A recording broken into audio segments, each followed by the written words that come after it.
quelque chose qui est exceptionnel dans la mesure où d'autres pays ont pu copier notre pays par rapport à cette conférence des forces vives de la nation. Alors, par rapport aux acquis de la démocratie, je crois que pendant plusieurs années, nous avons eu la chance d'expérimenter plusieurs législatures et qui nous ont permis de renforcer le système démocratique béninois et de permettre même de faire des élections avec une transparence totale. Aujourd'hui, nous pouvons nous vanter de dire que la démocratie béninoise se porte très bien et que les Béninois peuvent se réjouir de ça. La démocratie béninoise, elle se porte bien jusqu'en 2016, je crois bien, jusqu'en 2016, avant qu'on ne rentre dans une situation où nous ne savons pas encore là où nous irons. Vous conviendrez avec moi que depuis 2016, les lois qui sont votées au Bénin ne sont plus de nature à créditer notre démocratie. Je crois que nous sommes en train d'assister progressivement vers une situation où, si nous ne faisons pas attention, le premier que nous étions, nous risquons de devenir dernier au niveau de la démocratie en Afrique. Mais on peut se réjouir de tout le chemin parcouru par le Bénin. Je me rappelle un peu de cette ferveur, de tous ces espoirs qui ont été placés en ces assises-là.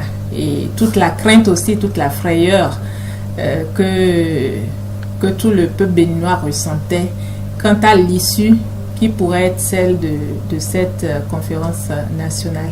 Et aujourd'hui, on peut vraiment se réjouir pour le chemin parcouru.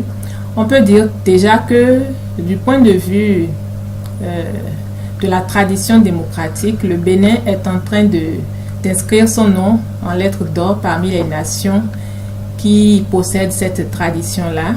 Je veux parler de la régularité de l'organisation des scrutins, l'alternance au pouvoir, ainsi de suite, toute cette panoplie de réalités qui font qu'on peut dire qu'un pays possède une tradition démocratique. C'est vrai que vous me direz que les nations qui sont déjà en avance par rapport au Bénin, qui ont cette culture démocratique depuis des siècles, sont toujours en train de la construire. Et donc, dans notre cas, c'est vrai que c'est toujours un processus, mais on peut se réjouir quand même de tout ce qui a été fait jusque-là. Aussi, il y a un appel à lancer aux acteurs politiques béninois, c'est de leur dire que la roue tourne.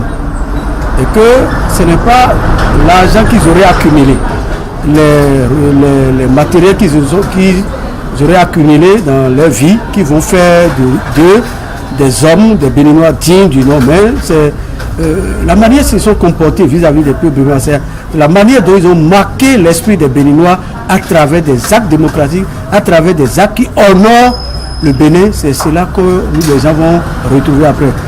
Voter des lois liberticides et en pensant qu'ils sont en train de tromper les Béninois, ça va tôt ou tard les rattraper.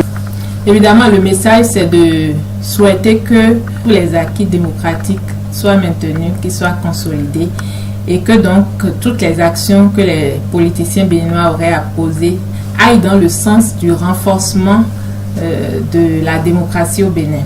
L'autre chose que je dirais, c'est de pouvoir faire en sorte que, évidemment, cette démocratie-là s'accompagne quand même d'un mieux-être pour les populations, pour que, évidemment, le développement accompagne la démocratie.